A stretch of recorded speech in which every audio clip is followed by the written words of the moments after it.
भी बहुत कुछ ट्रेंड कर रहा है, पर जिस तरह से क्लैश का फैशन अभी जोरदार चल रहा है, उसी तरह से शूटिंग डिले के कारण फिल्मों की रिलीज डेट बार बार पोस्टपोन करने का फैशन भी जोरदार शुरू है।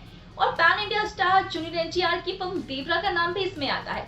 पर ऐसा लग रहा है कि देवरा मेकर्स दूरबीन लगाकर ही बैठे थे बाकी फिल्में और खासकर पुष्पा 2 की रिलीज डेट के ऊपर ध्यान रखने के लिए। पर सच कहे तो पुष्पा भाव ने देवरा का फायदा ही फायदा कराया है। और वो कैसे, आइए चलिए जानते हैं। तो 5 अप्रैल 2024 को रिलीज होने वाली जूनियर एनटीआर की दूसरी पैन इंडिया फिल्म देवरा पोस्टपोन हो गई क्योंकि शूटिंग पूरी नहीं हुई थी। फिर मेकर्स का प्लान था 15 अगस्त को आने का, पर पुष्पा भाव ने ऑलरेडी अपनी सीट बुक कर ली थी। फिर इन्होंने दशहरा के दौरान यानी कि 10 अक्टूबर को आने का फैसला किया। पर ये रिलीज अनाउंस करने के बाद से हम समझ गए थे कि मेकर्स तो खुश नहीं है, इसलिए तो अब इन्होंने 27 सितंबर को आने का फैसला किया है, जहां पहले पवन कल्याण की फिल्म ओजी रिलीज होने वाली थी, पर शायद अब वो पोस्टपोन हो चुकी है।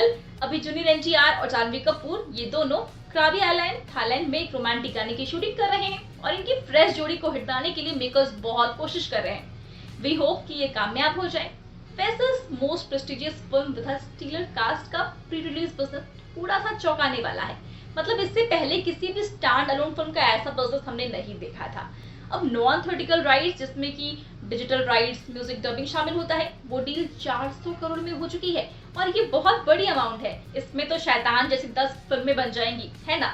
खैर, पर 15 अगस्त को पुष्पा नहीं आने वाला है और प्रभास की कल की भी 27 जून को रिलीज हो जाएगी।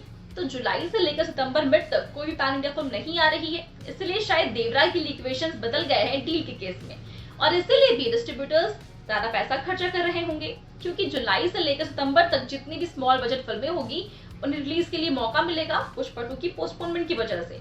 और अगर उन स्मॉल बजट फिल्मों की शूटिंग टाइम पर पूरी हो गई और वो 15 अगस्त को रिलीज हो पाई पुष्पा 2 के पोस्टपोन होने का फायदा उठाते हुए, तो फिर सही है।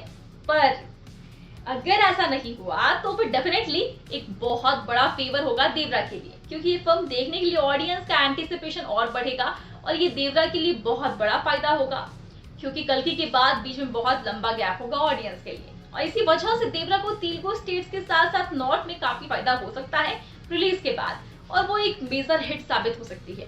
इसके पॉजिटिव वर्ड ऑफ माउथ के कारण ये वर्ल्ड वाइड 450 करोड़ तक का बिजनेस भी कर सकती है। तो देखा आपने पुष्पा महाराज की मेहरबानी का असर, पोस्टपोन हो गई और सबका फायदा करा रही है। खैर, पर अगर इतना सब कुछ है ही तो उम्मीद करते हैं कि जूनियर एनटीआर की देवरा बॉक्स ऑफिस पर एक्सपेक्टेड कमाई कर पाए। फिलहाल दोस्तों, आपका इस पर क्या कहना है हमें कमेंट्स में जरूर बताएं। साथ ही वीडियो अच्छी लगी हो तो वीडियो को लाइक और शेयर करें।